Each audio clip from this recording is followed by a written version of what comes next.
کا نمونہ صلح حدیبیہ کا موقع ہے. میں بار بار آپ کو پھر دعوت دیتا ہوں کہ نبی سے عشق کرو، محبت. نبی سے عشق و محبت و پیار کے بغیر ایمان بھی کامل نہیں، عزت بھی کامل نہیں، نہ دنیا کامل ہے نہ آخرت کامل ہے. اور یہی دعوت ہر ولی نے دیا ہے، ہر خانقاہ سے یہ دعوت ملی ہے. چاہے حضور مجاہد ملت ہو، چاہے خواجہ غریب نواز ہو، چاہے غوث اعظم ہو، چاہے آگے تک ہو.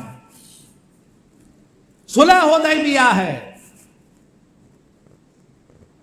عمرہ کے ارادے سے میرے آقا صحابہ کے ساتھ گئے ہیں، مگر اہل مکہ کو جب خبر ہوئی تو ان لوگوں نے سر پہ کفن باندھ لیا، تلواریں نکال لی کہ ہم لوگ محمد عربی کو عمرہ نہیں کرنے دیں گے.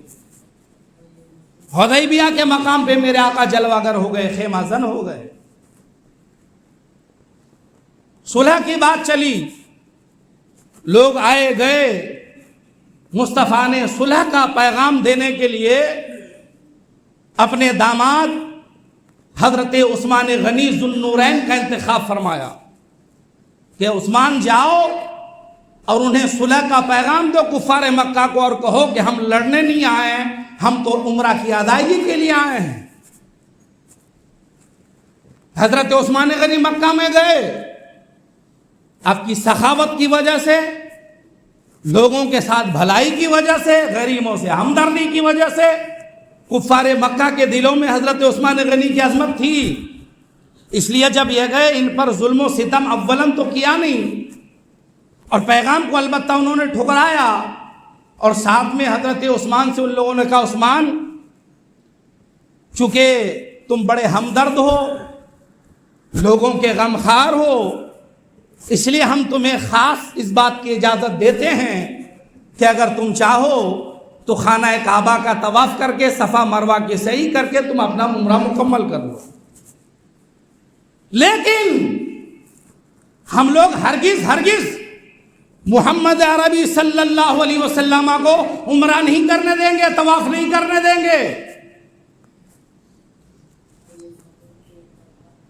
ایک طرف کفار مکہ حضرت عثمان سے کہہ رہے ہیں کہ تم عمرہ کر لو، لیکن تمہارے نبی کو ہرگز عمرہ نہیں کرنے دیں گے.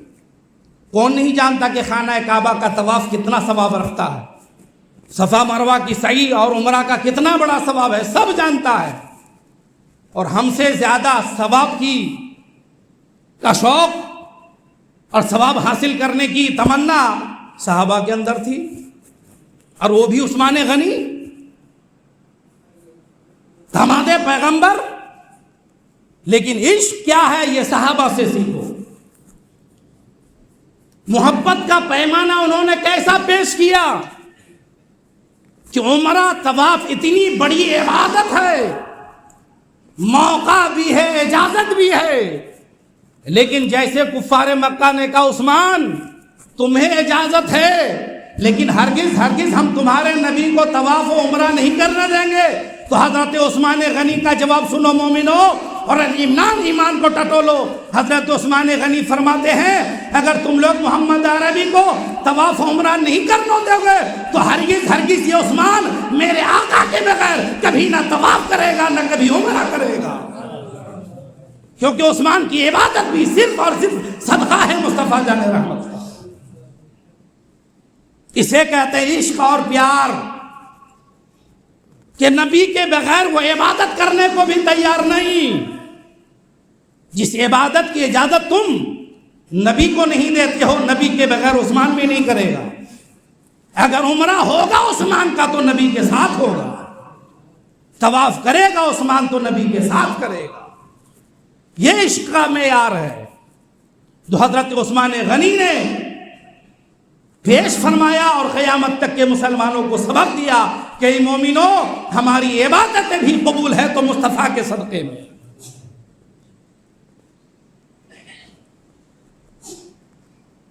غسیل الملائکہ حضرت حنظلہ کون نہیں جانتا ہے. آج مصطفیٰ جان رحمت کی شان میں لوگ گستاخیاں کر رہے ہیں.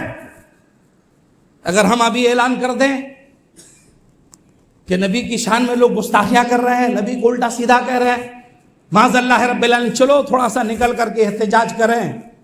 اور درجنوں بار میں نے کیا ہے یہ سب اعلانات. تو جتنے نمازی ہیں 10% بھی نہیں جاتے ہیں, 90% بھاگ جاتے ہیں. اندازہ کیجئے ہماری محبت کا معیار, ہمارے عشق کا معیار. ارے نبی کی عزت و حرمت پہ حملہ ہے اور اس کے لیے احتجاج و پروٹیسٹ کا اعلان کیا جا رہا ہے. ہم جانے کو بھی تیار نہیں. جو تحفظ ناموس رسالت کے لیے چند قدم جا کر کے کھڑا نہ ہو سکے, وہ کب اپنی جان لٹا دے گا یار, وہ کب اپنا مال لٹا دے گا؟ ان سے اس طرح کی امید ہے. اور جس قوم کے اندر نبی پر جان و مال لٹانے کا جذبہ نہ ہو, وہ قوم کبھی کامیاب ہو ہی نہیں سکتی ہے. صلح حدیبیہ کے موقع پر جس کا ذکر اللہ نے قرآن میں فرمایا, اذ یبایعونک تحت الشجرہ, درخت کے نیچے میرے آقا بیٹھ گئے, سارے صحابہ کو جمع فرما دیا اور فرمایا میں تم سے عہد لینا چاہتا ہوں, تم سب کو بیعت کرنا چاہتا ہوں. صحابہ راضی ہو گئے اور فرمایا میں تم لوگوں سے اس بات کا عہد لیتا ہوں, اس بات پر بیعت دیتا ہوں کہ تم لوگ آخری دم تک, آخری سانس تک مجھ سے وفاداری اور جانثاری کرو گے اور میرے حکم پر اپنا سب کچھ قربان کرنے کو تیار ہو جاؤ گے. جب نبی نے یہ خطبہ پڑھا, اس بات کا وعدہ لیا, بیعت کیا اس بات پر, سارے صحابہ ولولہ انگیز جوش و خروش کے ساتھ فرمایا لبیک یا رسول اللہ, اے اللہ کے رسول آپ جو کہیں گے ہم حاضر ہوں گے. اور یقیناً صحابہ نے بدر میں, احد میں, خیبر میں, خندق میں, تبوک میں یہ دکھا دیا کہ اے مصطفیٰ آپ اشارہ کریں, ہم یہ نہیں دیکھیں گے کہ ہماری جان کی کیا حیثیت ہے, ہمارے پیچھے بیوی ہے, ہمارے پیچھے بچے ہیں, ہمارے مال و دولت ہے. نہیں حضور, آپ اشارہ کریں, آپ جہاں جائیں گے کہیں گے ہم لوگ کود پڑیں گے. دکھا دیا صاحب. ایک نمونہ غسیل الملائکہ حضرت حنظلہ ہے. جنگ احد کا موقع ہے, اعلان کر دیا مدینے میں نبی کے اعلان کرنے والے نے, لوگوں جنگ کی تیاری کرو, مصطفیٰ جا رہے ہیں احد کی طرف. مقابلہ ہے غیروں سے, دشمنان دین سے. نبی کے منادی کا اعلان آنا تھا, سب لوگ جو کچھ تھا اپنا لے کر کے نکل پڑے. اسی میں حضرت حنظلہ ایک صحابی رسول ہے, نیا نویلا دلہن, نئی نویلی دلہن, دلہا اور دلہن گھر میں سوئے ہوئے تھے. جیسے حضرت حنظلہ کے کان میں آواز گئی کہ نبی بلا رہے ہیں, جنگ میں جانا ہے, بستر سے کھڑے ہوئے, بیوی سے پوچھا نبی کا اعلان ہے میں جا رہا ہوں, اور بڑی تیزی کے ساتھ نکل پڑے. نکلے چلے گئے احد میں جنگ میں. جب جنگ میں چلے گئے حضرت حنظلہ شہید بھی ہو گئے. جب شہید ہو گئے, میرے آقا نے جب صحابہ کی لاشوں کو جمع کیا تو حضرت حنظلہ کی لاش کو تلاش کی گئی, ملی نہیں. آقا نے فرمایا دیکھو اور تلاش کرو. حالانکہ نبی نے کسی کی لاش کو خصوصیت کے ساتھ تلاش نہیں کروایا, حنظلہ کی لاش کو خصوصیت کے ساتھ تلاش کروا رہے ہیں. کوئی بات ہے, کچھ بتانا چاہ رہے ہیں میرے آقا. آقا نے کچھ دیکھا ہے, عالم غیب مصطفیٰ نے کچھ دیکھا ہے. صحابہ نے بہت تلاش کیا, کہ حضور بڑی تلاش کے بعد بھی حنظلہ کی لاش نہیں مل رہی ہے. آقا فرماتے کیسے ملے گی, انہیں تو اٹھا کر فرشتے لے گئے ہیں, اٹھا کر فرشتے لے گئے. میں دیکھ رہا ہوں کہ فرشتے آسمانی دنیا میں لے جا کر حنظلہ کو غسل دے رہے ہیں. آئی گئی بات ختم ہوئی. صحابہ کو بڑی حیرت ہوئی کہ آخر فرشتے ان کو لے جا کر غسل کیوں دے رہے ہیں. جب لوگ واپس آئے اور ان کے گھر میں گئے, ان کی بیوی سے حالت معلوم کیا اور پوچھا کہ سب لوگوں کی لاشیں تو میدان احد میں موجود, حنظلہ کی لاش موجود نہیں. آقا نے فرمایا فرشتے غسل دینے کے لیے لگے ہیں, معاملہ کیا ہے؟ تو ان کی بیوی نے کہا کہ جس وقت میرے آقا کے اعلان کرنے والے اعلان کیا وہ میرے ساتھ تھے, انہیں نہانے کی ضرورت تھی, مگر انہوں نے اتنی تاخیر کرنا بھی گوارا نہ کیا کہ نہانے جاؤں گا مصطفیٰ کی پکار پہ حاضر ہونے میں تاخیر ہو جائے گی. نہے بغیر وہ چل دیے, نہے بغیر وہ چل دیے, حالت جنابت میں تھے. تو رب ذوالجلال نے اب دنیا والوں سے ان کے غسل کا انتظام نہیں، اللہ کے فرشتوں سے ان کے غسل کا انتظام کرنا ہمارا ہے۔ اسی وجہ سے حضرت حنظلہ کو غسیل الملائکہ، وہ حضرت حنظلہ جس کو فرشتوں نے غسل دیا ہے کہا جاتا ہے۔ اور یہی حضرت حنظلہ ہیں کہ جب احد میں گئے تو یہ تو پرچم اسلام میں ہیں، اور ان کا باپ ابو عامر کفار کی طرف سے، کفار کی طرف سے۔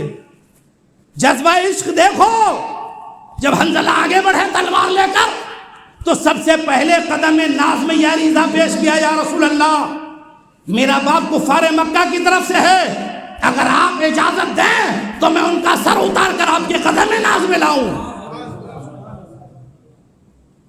کیونکہ پہلا رشتہ ایمان کا ہوتا ہے، پہلا رشتہ محبت رسول، عشق رسول کا ہوتا ہے، پہلا رشتہ اللہ و رسول سے محبت کا ہوتا ہے، پھر جسمانی رشتے کا شریعت میں دخل ہے۔ حالانکہ میرے آقا رؤوف و رحیم ہے، آقا نے اجازت دی نہیں، آقا نے اجازت دی نہیں، لیکن یہ عشق دیکھو، عشق کہ اپنے باپ کا سر اتار کر لانے کو تیار ہے ایک صحابی رسول نبی کے اشارے پر۔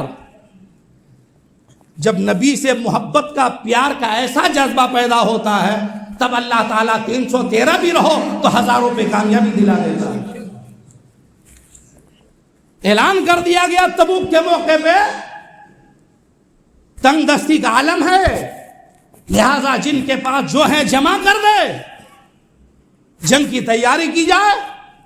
جن کے پاس جو تھا سب لے جا کے جمع کر دیا۔ ایک صحابی رسول ہیں حضرت ابو عقیل انصاری، بڑے غریب ہیں، مزدور صحابی ہیں۔ اعلان سنا، گھر میں کچھ نہیں، دل کانپ گیا کہ نبی نے کچھ دینے کا اعلان فرمایا، میں کچھ دے نہیں پا رہا ہوں۔ فوراً یہ گھر سے نکلے، مزدوری کرنے کہیں چلے گئے، کسی کے یہاں گئے کہ بھائی جان آپ جو خدمت دیں گے میں خدمت کروں گا، میں مزدوری کروں گا، مجھے بہت ضرورت ہے۔ انہوں نے ڈیوٹی لگائی کہ پانی بھر بھر کر کے ایک جگہ لاؤ۔ یہ حضرت ابو عقیل انصاری رضی اللہ تعالیٰ عنہ دن بھر پانی بھرتے رہے، پانی بھرتے رہے۔ اجرت میں 2 سا گیہوں، یہ کھجور ملی، 2 سا گیہوں کھجور، 2-4 کلو کھجور اجرت میں۔ اب خود تنگ دستی کا عالم ہے، بیوی بچے بھی فاقے پر فاقہ ہیں، تو انہوں نے 1 ساگ کھجور کو اپنے گھر کے لیے بچایا اور سیدھا 1 ساگ کھجور لے کر بارگاہ مصطفیٰ میں حاضر ہوئے۔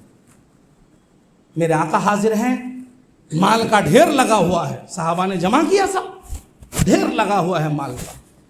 یہ حضرت ابو عقیل انصاری بھی پہنچے، تھوڑی سی کھجور لے کر، یا رسول اللہ یہ تھوڑی سی کھجور، میں مزدور غریب صحابی، آپ کا اعلان ہوا، میرا دل نے گوارا نہ کیا کہ نبی کا اعلان اور کچھ جمع نہ کروں۔ حضور میں دن بھر پانی بھر بھر کے مزدور کیا، 2 سا کھجور ملی، 1 سا میں نے گھر والوں کے لیے رکھ دیا اور 1 سا آپ کی بارگاہ میں حاضر لایا۔ میرے آپ دیدہ ہو گئے، آنکھوں سے آنسو جاری ہو گئے اس صحابی کی جانی ساری اور عشق کو دیکھ کر۔ میرے آقا نے وہ کھجور لی اپنے ہاتھ مبارک میں، اور جو ڈھیر لگا ہوا تھا مال کا، آقا نے اس کھجور کو لیا کے سب سے اوپر رکھا، سب سے اوپر رکھا، اور فرمایا اس صحابی نے جو جانشاری پیش کی ہے اللہ تعالیٰ نے ان کی جانشاری کو قبول فرما لیا ہے۔ اس سے محبت کا یہ پیغام ملا کہ اگر نبی پر نچھاور کی بات آئے تو اپنی طاقت کے حساب سے جو کچھ کر سکو کرو، کیونکہ وہاں صرف مال نہیں دیکھا جاتا ہے، وہاں نیت بھی دیکھی جاتی ہے۔ یہ حضرت ابو عقیل انصاری نے پیغام دیا، قیامت تک کے مسلمانوں، اے مسلمانوں نبی کے حکم کو مانو، ان کی بات کو مانو، جانثاری کرو تو نبی بھی تمہیں محبوب بنا لیں گے، اور اس سے انشاءاللہ اسلام کی تبلیغ و اشاعت بھی ہوگی۔ اس لیے دیوانوں، اگر نبی کی عزت و عظمت کی بات آئے، آپ کو آواز دی جائے تو حاضر ہو جایا کرو، کیونکہ نبی کی آواز پر حاضر ہونے والا کون ہوتا ہے؟ حضرت اسود رائی ہیں، حبشی غلام ہے، خیبر کا میدان ہے، حاضر آیا حضور آپ کا تذکرہ سنا، آپ کے حسن و جمال کا تذکرہ سنا، آپ کے کمال کا تذکرہ سنا، دل آپ کی طرف مائل ہو گیا. حضور اگر میں ایمان لاؤں، آپ کے ساتھ جہاد کروں تو کیا ملے گا؟ نبی نے فرمایا جنت ملے گی، جنت کی نعمتیں ملے گی. اسلام بھی قبول کیا، تلوار لیا، کفار مکہ کی طرف چلے گئے، شہید ہو گئے. تھوڑی دیر کے بعد مصطفیٰ جار رحمت تک خبر آئی، حضور یہ حبشی غلام جو ابھی ایمان لایا تھا اور لڑنے کے لیے گیا، حضور شہید ہو گئے. میرے آقا مسکرائے، فرمایا عملا قلیلا واجرا کثیرا، کام بہت کم کیا اور اجرت اتنی زیادہ مل گئی. آقا فرماتے ان کی لاش میرے قریب لاؤ. جب قریب لاش لائی گئی تو میرے آقا فرماتے ہیں میں دیکھ رہا ہوں کہ اسد رائی کے کالے چہرے کو رب نے حسین و جمیل بنا دیا، ان کے بدن کو خوشبودار بنا دیا. اللہ نے جنت کی حوریں ہی عطا فرمائی اور فرماتے ہیں دیکھو تو صحیح، نہ ایک وقت کی نماز ہے، نہ روزہ ہے، نہ حج ہے، نہ زکوٰۃ ہے، صرف میرا دیدار کیا ہے، کلمہ پڑھا ہے، شہادت پایا ہے اور اللہ نے یہ مرتبہ عطا فرما دیا ہے. اے مومنو، عشق مصطفیٰ کا یہ صلہ ملتا ہے کہ عبادت کرو یا نہ کرو، چہرہ مصطفیٰ دیکھ لو، نبی کی بات مان لو، جنت تمہاری مشتاق نظر آئے گی.